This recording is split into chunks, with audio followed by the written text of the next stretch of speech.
예로부터 많은 시인들이 우리의 인생을 파도에 비유했습니다. 파도의 시작을 예측할 수 없는 것처럼 우리의 인생을 예측할 수 없고, 파도의 높고 낮음이 반복되는 것처럼 인생에는 기쁨과 슬픔이 주기적으로 찾아오기 때문입니다. 이 파도의 높낮이는 다르지만 인생을 찾아오는 파도는 끊이지 않고 계속해서 우리를 찾아옵니다. 오늘 아침 세상을 다 가진 듯한 행복을 누리다가도 오늘 하루가 미쳐 다 가기도 전에 슬픔과 좌절을 경험하는 것이 우리의 인생입니다. 잠언 말씀을 보면 지혜로운 사람은 재앙을 보고 미리 숨어서 피한다고 합니다. 우리 삶에 어려움이 찾아오는 것이 분명하다면 그 어려움을 미리 대비하는 사람이 지혜로운 사람일 것입니다.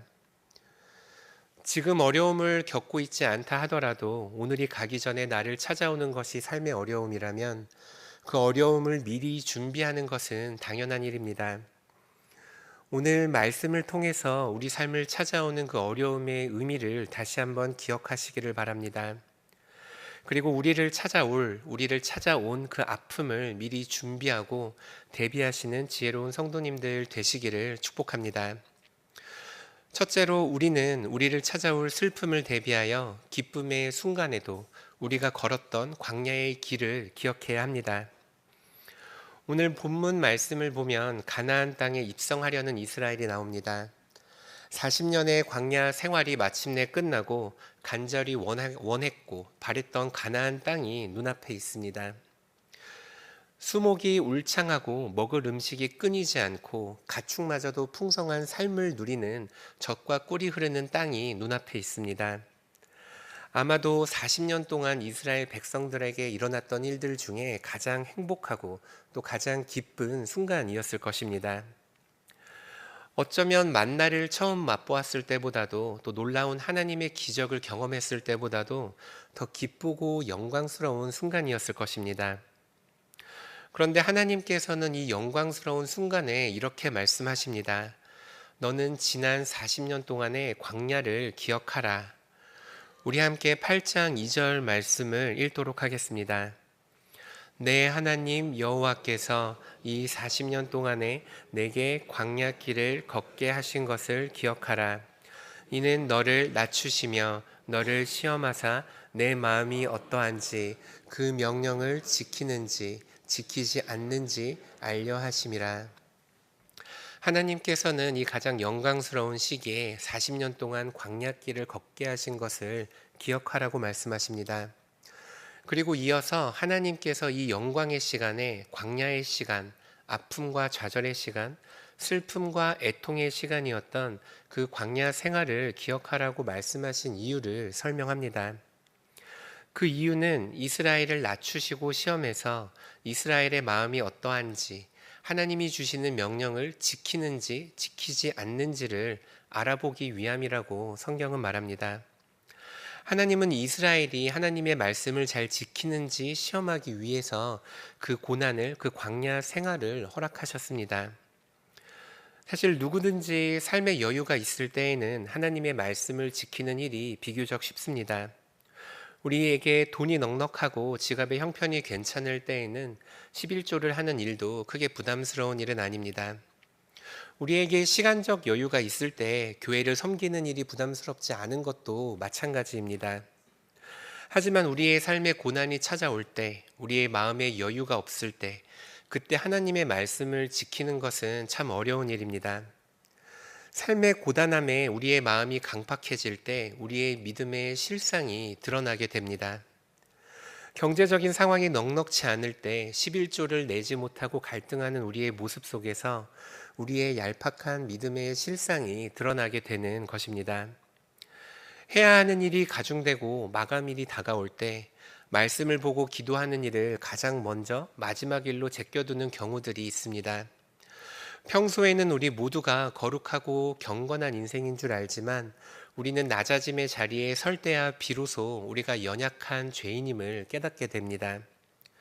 마치 베드로가 자신을 잡아가려는 사람들의 위협과 협박 속에서 예수님을 3번 부인했던 것처럼 절망과 좌절의 낮아짐의 자리에서 비로소 우리는 우리의 진짜 믿음을 보게 됩니다.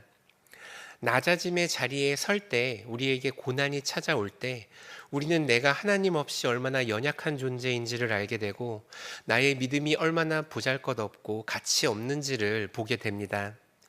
그래서 하나님은 이스라엘에게 40년의 광야 시간을 허락하셨습니다.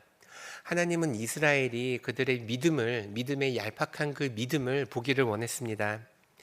그리고 하나님께서는 우리에게도 동일한 이유로 우리에게 삶의 어려움과 문제들을 주십니다.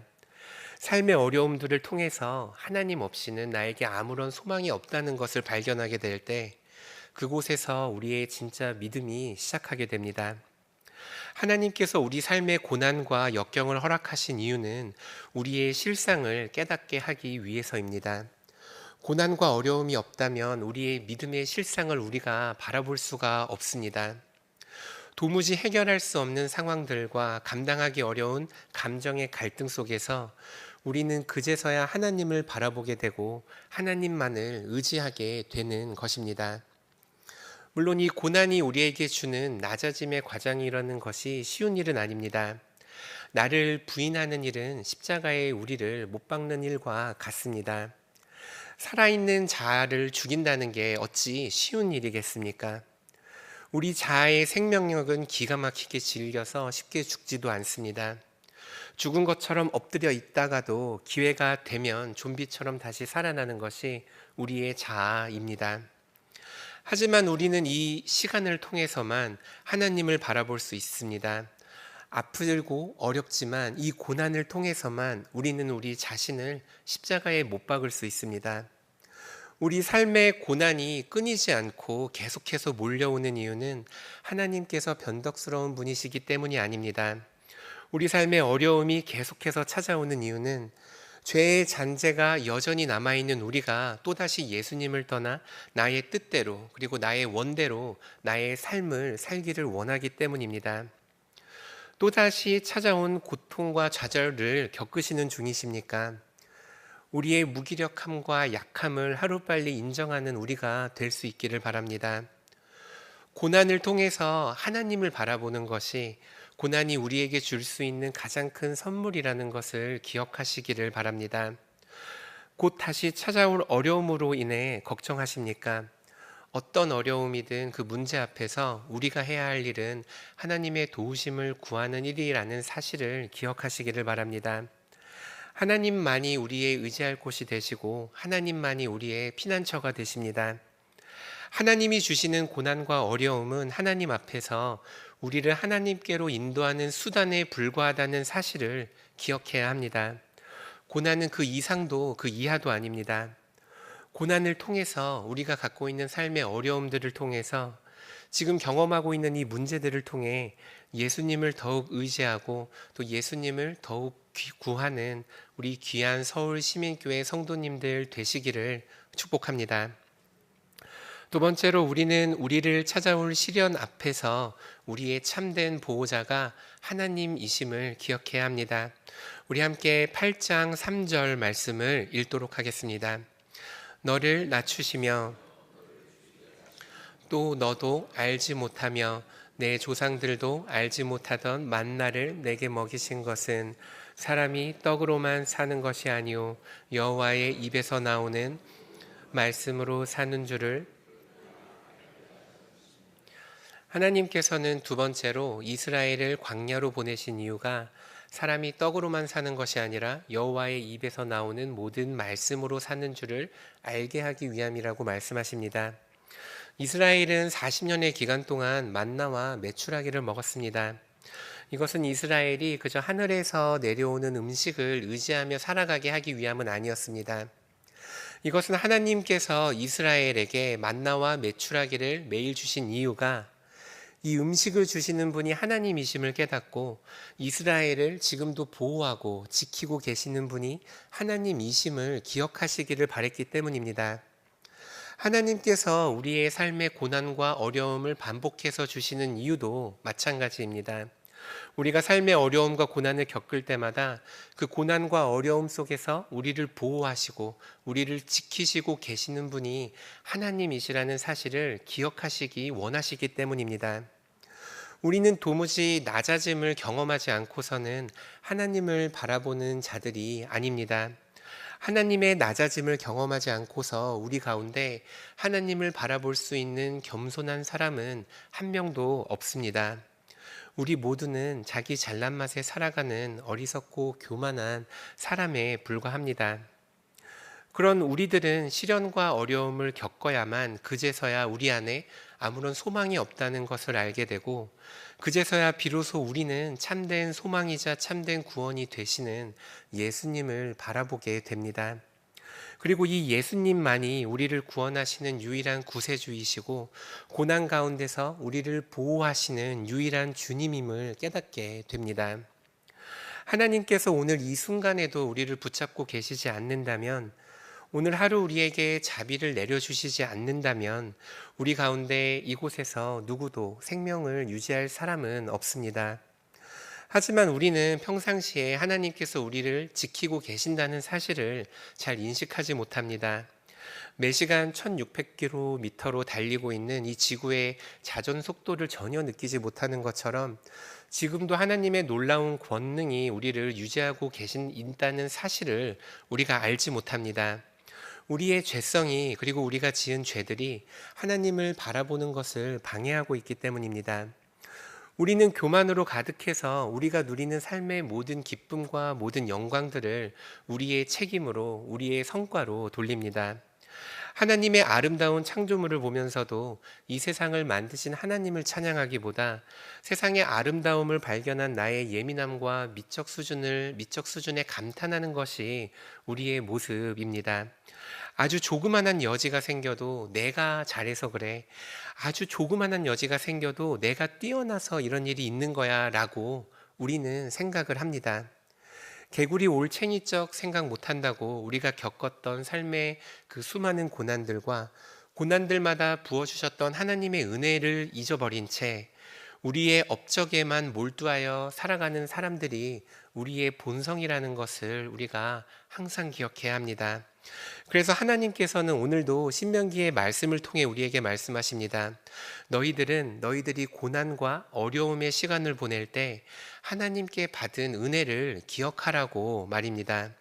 그리고 그 어려움의 시간 동안 우리가 그동안 겪어왔던 그 수많은 고난 속에서 우리를 보호하시고 우리를 지키셨던 분이 하나님이시라는 사실을 기억하라고 말씀하십니다.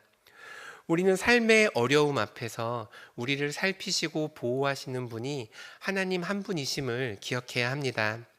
하나님은 우리의 삶 속에서 계속해서 삶의 어려움과 결핍, 좌절과 실패를 경험하게 하실 것입니다. 왜냐하면 이 삶의 어려움들을 통해 우리는 우리의 한계를 알게 되고 예수님께서 우리의 구원자 되심을 고백할 수 있기 때문입니다. 삶의 어려움을 마주할 때마다 이 고난을 통해 우리가 얻게 되는 것이 무엇인지 항상 돌아보며 살아가는 우리 성도님들 되시기를 축복합니다. 우리는 삶의 어려움을 통해 우리 믿음의 실상을 볼 수 있습니다. 그때 우리는 하나님께 회개하고 하나님께로 돌이킬 수 있습니다. 하나님께서 우리에게 주시는 고난과 어려움은 우리를 하나님께로 더 나아오게 하는 수단에 불과하다는 사실을 항상 기억하시길 바랍니다. 삶의 어떤 어려움을 경험하든 그 어려움 앞에 주눅들지 말고 오히려 더 나를 하나님 앞에서 정결하게 만들 연금에 불과하다는 사실을 항상 기억하면서 살아가는 우리 귀한 서울시민교회 성도님들 되시기를 축복합니다. 주기도문으로 마치겠습니다. 하늘에 계신 우리 아버지, 아버지의 이름을 거룩하게 하시며 아버지의 나라가 오게 하시며 아버지의 뜻이 하늘에서와 같이 땅에서도 이루어지게 하소서. 오늘 우리에게 일용할 양식을 주시고 우리가 우리에게 잘못한 사람을 용서하여 준 것 같이 우리 죄를 용서하여 주시고 우리를 시험에 빠지지 않게 하시고 악에서 구하소서. 나라와 권능과 영광이 영원히 아버지의 것입니다. 아멘.